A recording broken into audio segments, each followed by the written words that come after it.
Welcome again to the Peru Chat with Candace as part of the Read the World program at Lethbridge Public Library. And Candace, over to you. All right, here we go, Peru Chat. First of all, can you see my screen? Looks good to me. Okay, let's go. I am so pleased to tell you about that time I went to Peru. And I will be your travel guide. I am Candace Brown. I am a photographer, a former librarian, current municipal administrator, a travel enthusiast, a sci-fi fantasy fan, and a wannabe pianist. I live in Fredericton, New Brunswick with my husband and my cat and my kid. So I traveled to Peru on my honeymoon in September 2015. And that was my first and so far only time visiting South America or seeing the Pacific Ocean.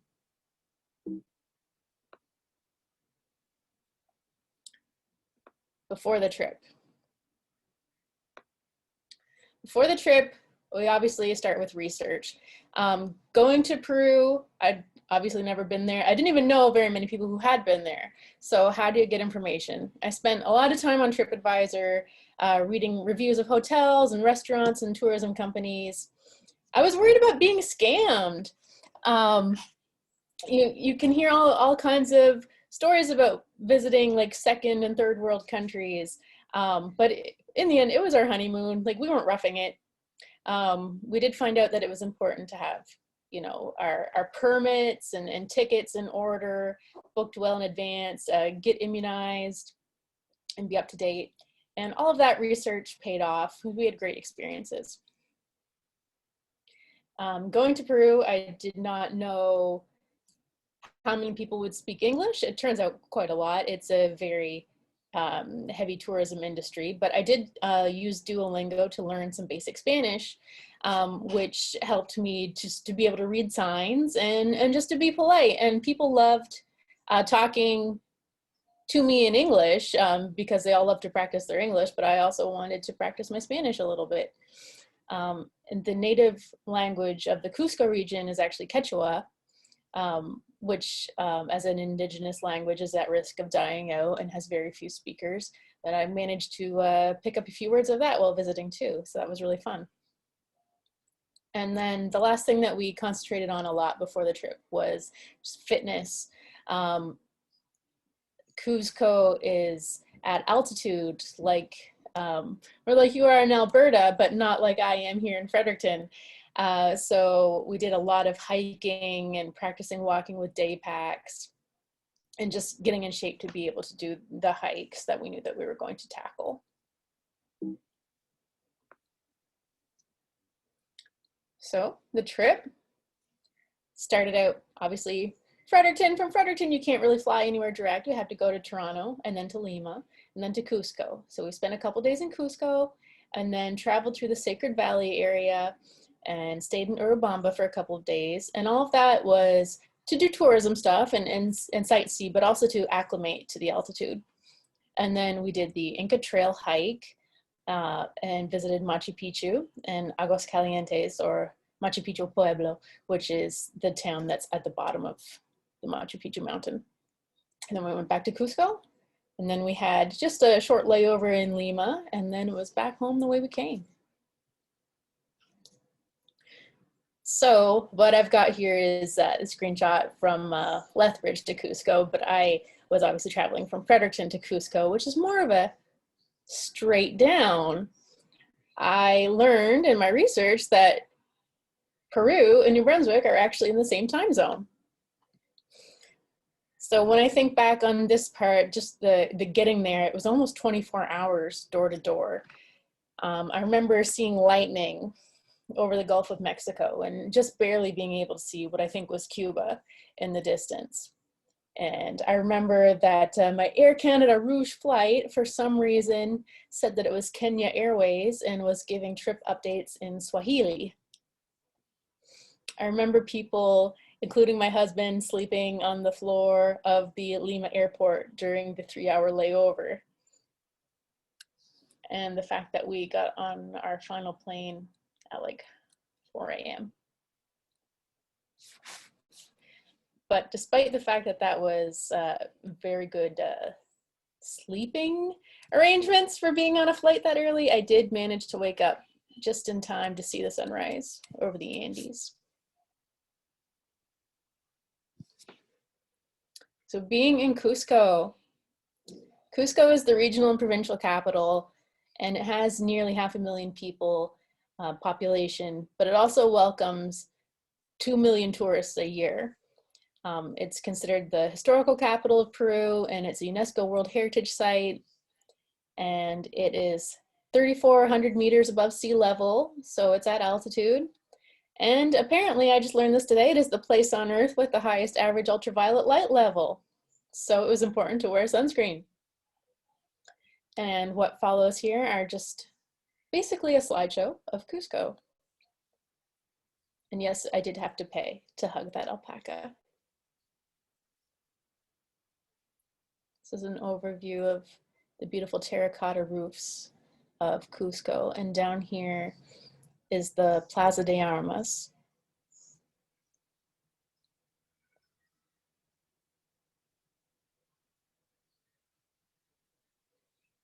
This is just exemplary of how many of the streets in the historical district look. This is inside a church looking out at the Plaza de Armas.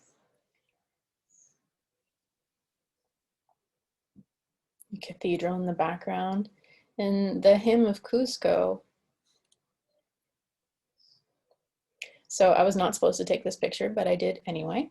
Inside one of the cathedrals, this magnificent, enormous painting by Marcos Zapata of the Last Supper. And you can't really see in this photograph, but what this is here is a classic Cusqueñan dish, which is roasted guinea pig for the Last Supper.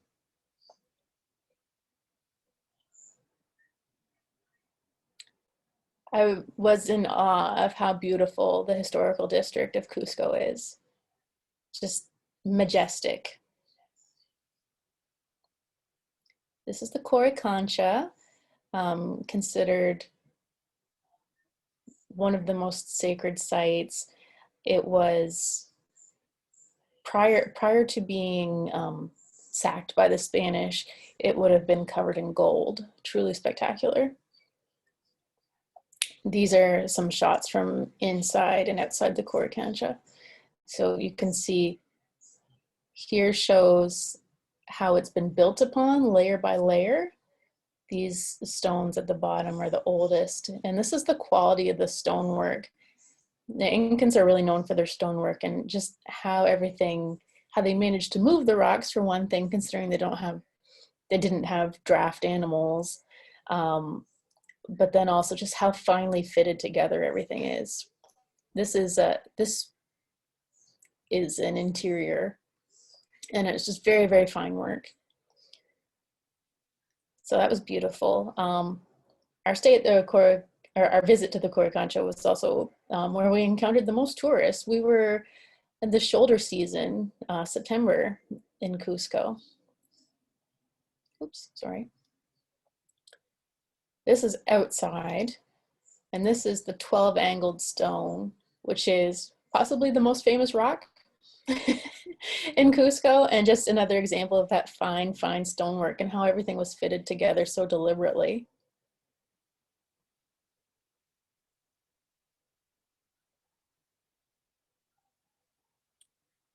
Here again, you can see the way newer, and I use that word liberally, is placed upon older. When the Spanish came and sacked the Incan Empire, they used the foundations and just built on top of them. Some Peruvian women, some in the old fashion, some in the new fashion.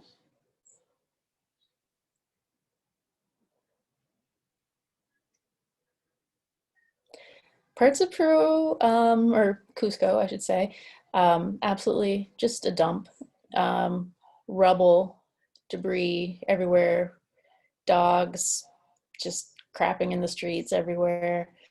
It was shocking because as soon as you turn a corner from that historical tourist district, you are really confronted with an entirely different way of living.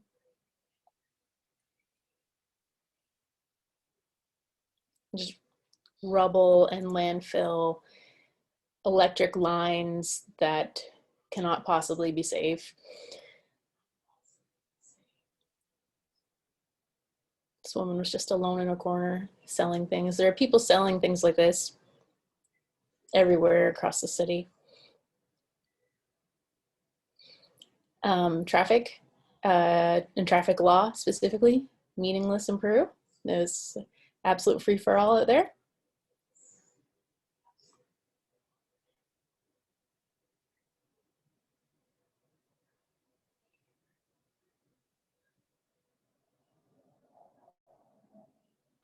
And this shows how many like tourist-oriented markets there are. Martín Chambi was an early photographer, and I have his book, and I hope that Lethbridge will get it because there are fabulous portraits in here. Early history of Peru. So one of the big sites on the edge of Cusco is Sexy Woman. Yes, it does sound like Sexy Woman. It is a UNESCO World Heritage Site. It was probably a ceremonial fortress site. And what's left of it is just what the Spanish couldn't steal or move or use for other purposes. So just these massive, massive boulders. You can see my husband here, who is 6 feet tall, and he is just a drop in the bucket of how much rock there is there. And how did they manage to move these rocks? It's so interesting because they did not have like draft animals.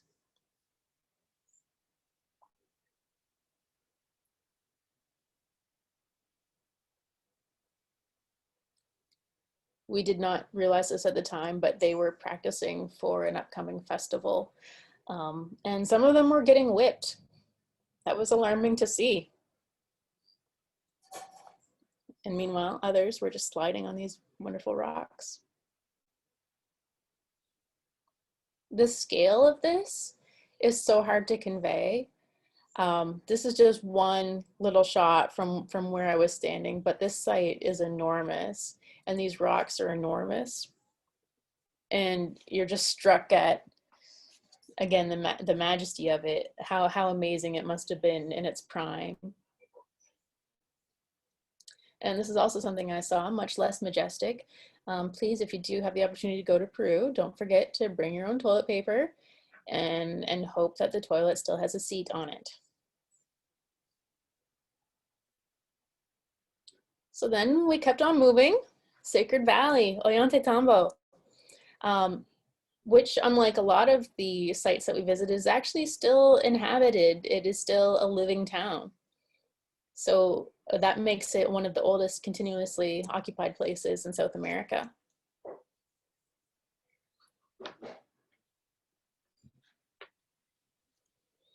I love this picture of this little Peruvian girl with her Disney princess's backpack.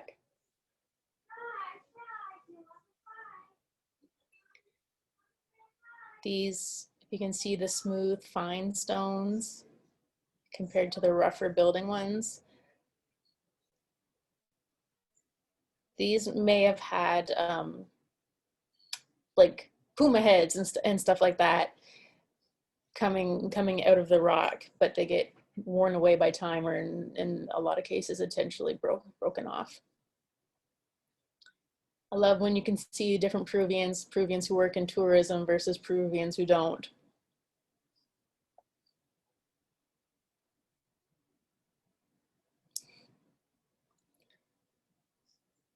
The interesting technique and the knowledge of the Inca is amazing. What they had up here on these mountains were grain storehouses.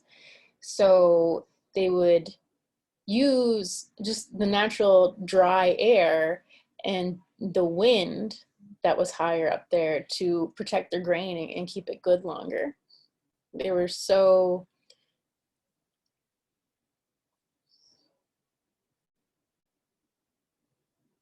resourceful.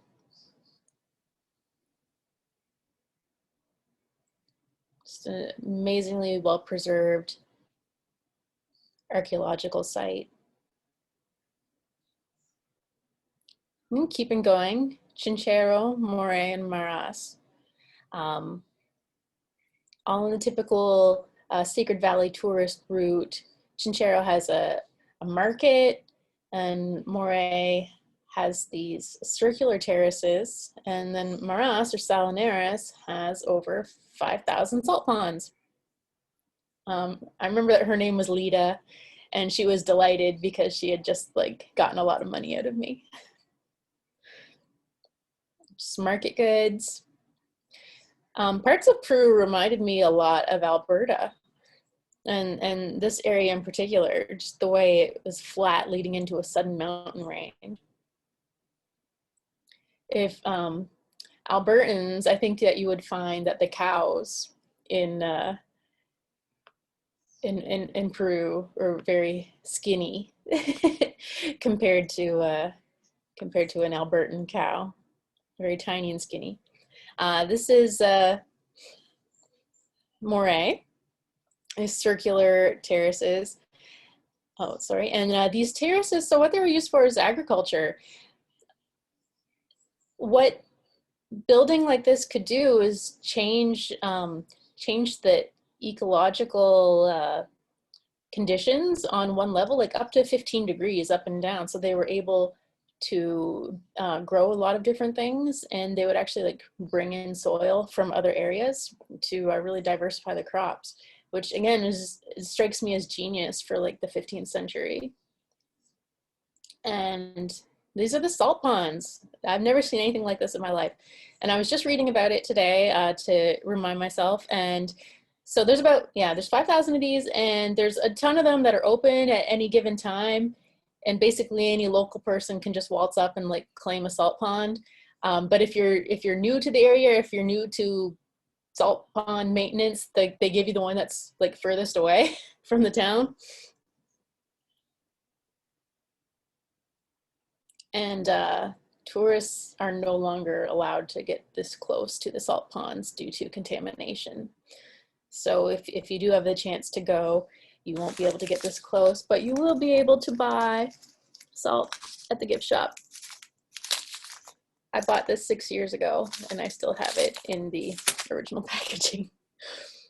Salt keeps. So then the Inca Trail, the thing that, along with the Machu Picchu, what everyone thinks of when they're talking about Peru, the Inca Trail is a cultural relic. It's one that's being protected more and more by the Peruvian government. So now only 200 tourists are allowed on the trail per day. So you have to have a permit. You have to get that permit like well in advance. Sometimes they sell out like months before you would actually take the trip. So you basically have to get your permit first and then like book your trip around when you got your permit for. We got lucky, and we did the one-day trek because now there's all sorts of different treks in terms of length of time and how many sites you might see. But it was our honeymoon, and I didn't want to spend the entire honeymoon like backpacking in the Peruvian wilderness. So one-day hike is about 15 kilometers, so that's great. You have to go with a tour group, and it was a long day. They picked us up at the hotel at 4 a.m., and we had a train at like 5 a.m., and once we finally got there, then we did our 15-kilometer hike, and then we arrived in Machu Picchu. I think it was probably 4 p.m. So here are some scenes from the Inca Trail. This place, seen in the distance, is called Winye Wenya, or in English, Forever Young. Surprise waterfalls. In a different set of waterfalls, we saw just a ton of German 20-somethings frolicking, which is a sight that I have seen in many different locations in my travels, is German youths frolicking.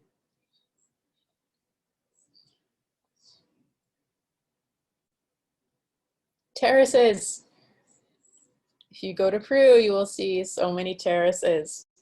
but they are honestly cool. And I don't spot any in the shot, but this location in particular had a number of llamas doing gardening. There's some of the wonderful porters and the chef. And just a view back, you see this little line? That was the trail that we were walking on, seen from the other direction. That's the, I believe, the Vilcanota River, or possibly the Urubamba River. Don't quote me on it. All this stuff would have been original, like Inca built this, carved the stone into steps, or assembled the stone into steps. And what's on the Inca Trail now is still very much authentic. In this view, you can see a little more Amazonian. It's like right on the edge of the Amazon. So really things starting to get green and growing. In the lead up to this trip, I had been like secretly having like nightmarish thoughts of, you know, like a classic Disney scene of, you know, a snake unfurling and like coming right down into my face. That did not happen. And then finally getting up over the Sun Gate and then seeing Machu Picchu.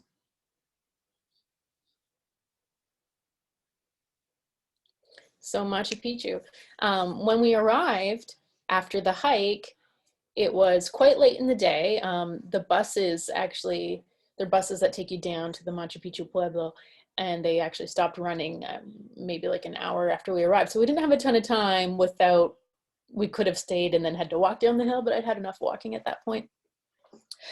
But also what happened was once we arrived, maybe 30 minutes after we arrived, there was absolutely torrential rainfall. Just everything got soaked and cleared out immediately, like flash flooding type rain. And I think that was the only rain we encountered the whole trip. So it was just remarkable timing. But of course, Machu Picchu, just an amazing, amazing place. Stunning to see it laid out before you. It looks exactly the way it does in all the pictures, and yet the scope of it is, it's hard to comprehend. It's the most visited attraction in Peru, and I think rightfully, but that also means that it is endangered. And, well, I just threw this in here for fun. It's the most memorable place I've ever gotten my period. That was supposed to be relatable teen content. So here's a picture the next morning when we went back up via bus rather than hiking. And the morning mist, it burned off, but it's just so dreamy and magical.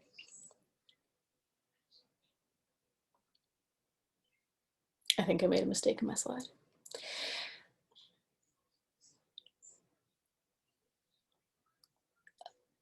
The guides talked a lot about Incan architecture being anti-seismic. The area is somewhat prone to earthquakes. So you can see like it was probably an earthquake that did move this stone out of alignment, but at the same time, it's still pretty secure. Just the buildings upon buildings. A lot of the openings are trapezoidal. Because apparently that's stronger.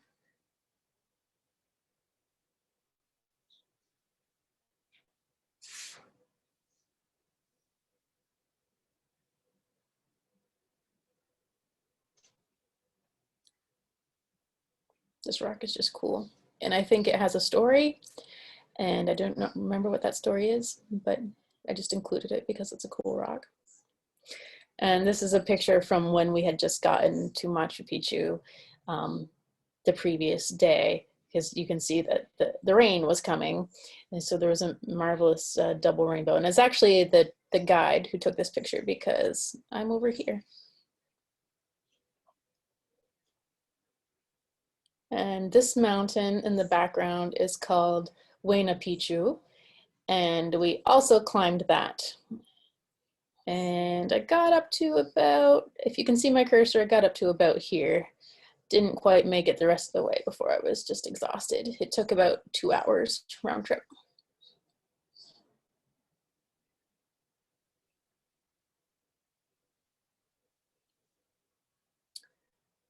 And just a bit of realness here. If you go to Machu Picchu, don't forget to bring your bug spray, because I wore bug spray the previous day when I was doing the hike, and then I think I forgot to put some on when we went back. And then I got eaten by many surprising bugs. And you guys remember Zika virus? That happened about 8 months later. So I felt pretty lucky and a little bit stupid in retrospect that I did not get Zika virus, but also could have. Wear bug spray. And then we went back to the hotel and back to the train and back to Cusco. And we did, you know, a little more sightseeing, but I just wrapped all that stuff up in the Cusco part of the slide. And so now, leaving Cusco to Lima. And really the only reason that we visited Lima, I have to say, is because of the layover. We had like a 12-hour layover. Otherwise, it would not have been my choice. Lima is much different, much less optimized for tourism, a little more dangerous. We went to the Miraflores area, which is basically a shopping center. And I was taking a picture out the cab window, and the cab driver like rolled up my window for me. She's like, you're crazy. Like, do not, like, someone could just like reach in the car and like grab your camera or something. And I was like, really? Like, I would not even think of that. She was adamant, like, keep the windows up, be safe.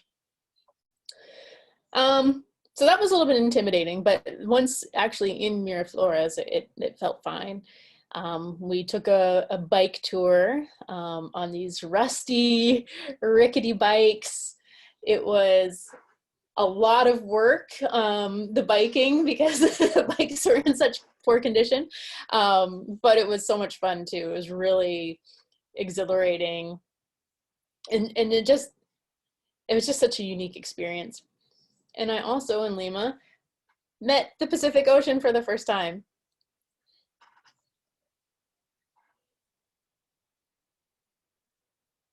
There it is.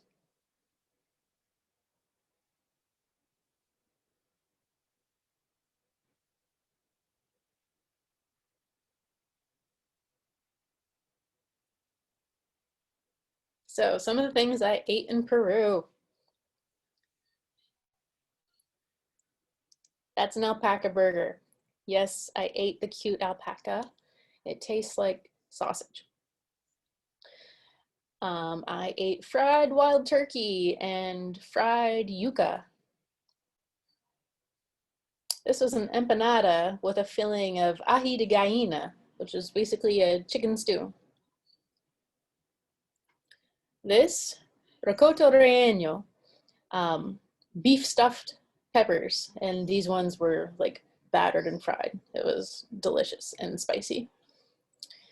And Peruvian pizza, this was a half and half, I think Peru style and Cusqueño style. So half of it had potato as a topping, and the other half had sausage that may or may not have been alpaca.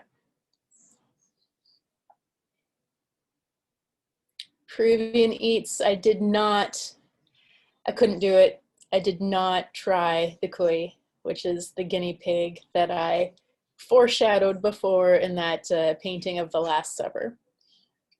No, I'm sorry, I couldn't do it. They serve it with its face so that you know that it's not a rat. Peruvian drinks. Yes, I did have the coca tea, which, yes, is made from the coca plant, which is the same plant that cocaine comes from. But other than the fact that it makes your tongue a little bit numb, it is not a stimulant, really. Well, it does keep you awake too, so it is a stimulant in that sense, but it's not strong. Also, you can bring it in like on the plane, so it's not a controlled substance. It's not that good, frankly. It's bitter. And yeah, it's just a bitter drink that numbs your tongue. And that's why I still have a box of 25 tea bags here, again, 6 years later. Inca Cola, on the other hand, incredibly sweet, tastes like cream soda. And then this chicha morada is a purple corn drink, thick, syrupy, not my favorite. Okay, so I think we have time. I made a video of footage that I took. It's about 12 minutes long, and it's just a lot of footage from hiking the trail. I hope it'll be interesting. I need to do a new share, I believe. Sounds awesome. Okay, just a second.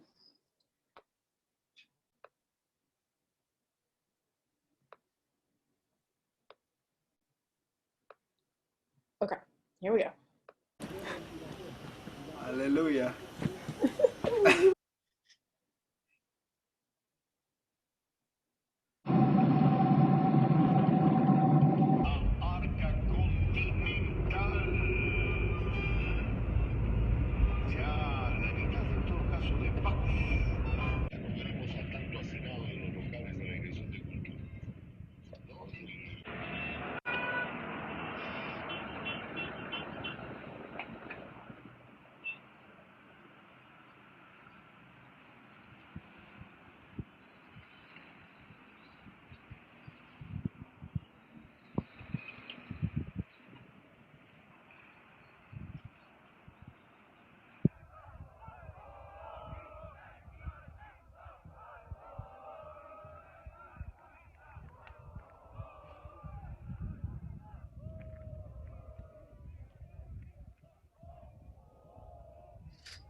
Oh, I forgot to warn you guys that since this was my honeymoon video, there is one scene of adults being gross coming up.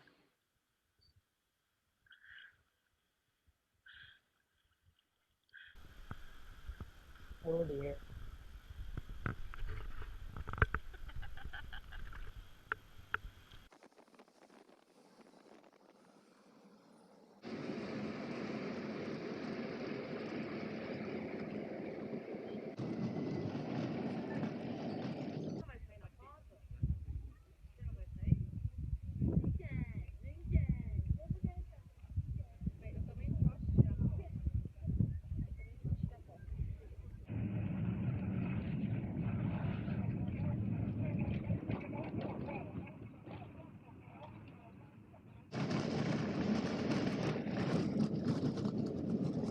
This drive was so bumpy.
One thing that's different about Peru is that they really don't bother with like ropes and signs that say danger. Like it's a 500-foot drop off. They just assume that you'll look at it and see the problem and conduct yourself accordingly.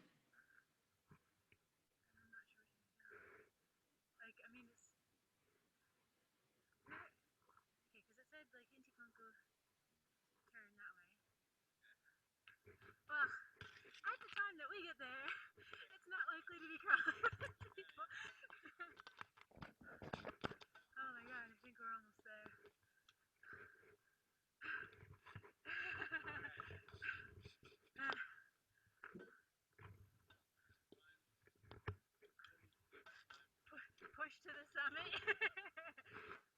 I hope that we're almost there. Seems like it. I was sure when I was going up these steps that I was at the end and going to find the sun gate on the other side. And that is not what I found. Also, I really apologize for the fact that this footage is so shaky. I did try to stabilize it, but I had this GoPro strapped to my chest, and it turns out that when you are hiking for hours at high altitude and your chest is heaving while you're trying to breathe, is not the right place to put your camera.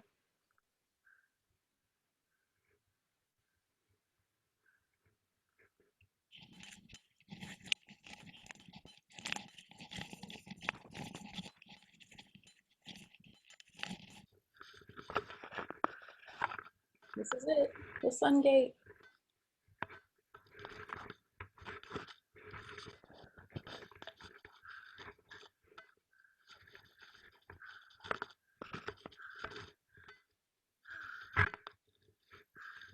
Machu Picchu.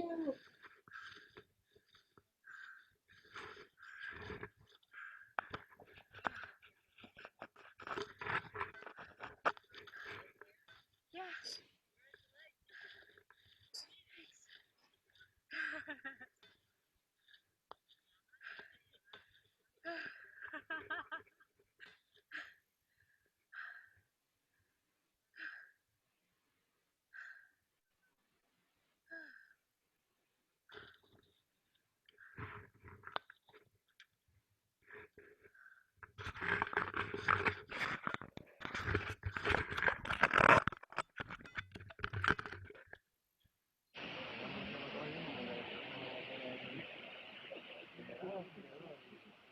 It's the morning fog at the bottom of the hill in Aguascalientes, waiting for the bus to take us up to Machu Picchu for day 2.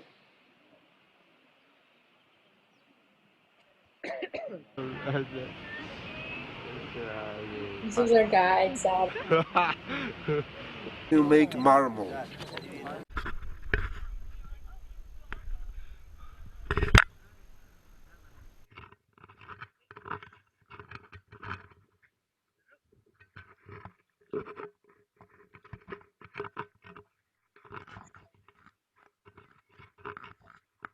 You can see that these hikes were fairly challenging.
Oof, sorry, this is so bumpy.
Machu Picchu has its own passport stamp.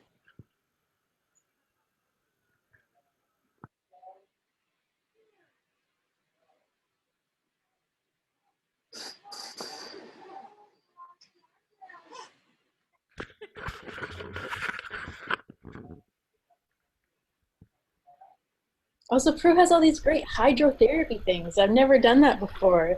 There are these spa circuits of hot and cold and jet water and steamy eucalyptus saunas and everything. After all that hiking, it was awesome. And then here's some clips from the crazy bike ride. I have no idea how long this tour was, distance-wise. I think it took like 2 hours.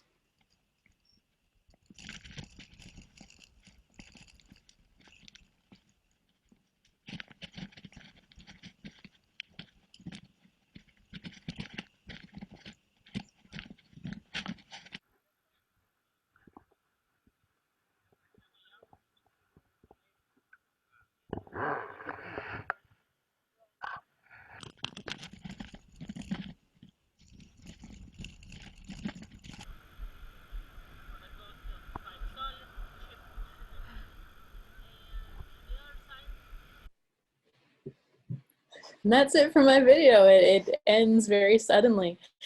But I will, oh, did I lose my,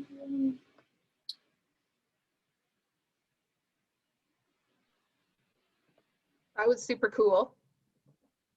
and I just want to go back to this because, so if you have any questions, absolutely ask. You can see the photographs that I took on my photography website, or if you just search like Candace Brown Peru, they'll come up. Rodance Take Peru was our hashtag on Instagram. And just to keep the adventure going, just some suggestions for great books to read. I recently listened to this podcast and it is epic. It's a good 3 hours about the Inca Empire. It's just really well produced. Or you can listen to Radio Garden and listen to some Peruvian music. I was really tempted to sync my video to Peruvian pan flute interpretations of the Beatles, which was something that we heard a ton of in Cusco, but in the end I couldn't do that to you guys. And I'm then pretty sure we're thankful for that. you absolutely are. I mean, I heard so many like pan flute, like Hey Jude and stuff like that. You can make yourself, you know, a chuyo like the one that I bought, or because I think it's gonna snow tonight. yes, and make that chicken stew. It is delicious, and these are all links, so I can yeah, if you send them to me, I will put them up on Yeah. the library's website. Again, you can go to lethlib.ca/teen, or just Google Lethbridge Public Library teen programs, and it'll get you to that page. Yeah, and definitely check out Martín Chambi because his photographs are just so beautiful and interesting. And that is that's what I have. So thank you so much. Thank you for having me. And I hope that everyone gets a chance to go to Peru because it was really cool. Thank you so much, Candace, for sharing your trip. It was a great taste of what it was actually like to be there and travel through that space and see, the tightly fitting rocks are strangely impressive because of the skill that took part to do all that. Yeah. And they were like, they would have been shaped like just with I don't know what other stones, I guess. Yeah, super cool. We have been recording this, so I will figure out a spot possibly on the library's YouTube channel. I can put that up. So if you want to see it again, or if you weren't, I guess, if you weren't able to make it, not that they're here, so I don't know why I'm telling them this, but it'll be up there. And then, like I said earlier on, next month, the last Friday of the month, we are taking a virtual trip to Japan. So I think, no, I had let me just copy the URL for that one. If anybody wants to sign up for that, I will drop the URL for the tickets in the chat, and you can sign up for next month's Japan tour, which should be equally fun. Thank you, Candace, again. And for anybody who is a teen who is watching this, you can go to lethlib.ca/teen, download yourself a Read the World passport, and there's a spot for a bonus point on the back if you attend one of these travel chats. So tick that off and say that you came to the Peru one, and you watched the Peru video later on, and that gets you a bonus point, and a little bit closer to entry ticket to that Read the World party that world permitting will happen in January of next year. Excellent. Thanks again, Candace, and we'll see you all next week or next month. Bye-bye.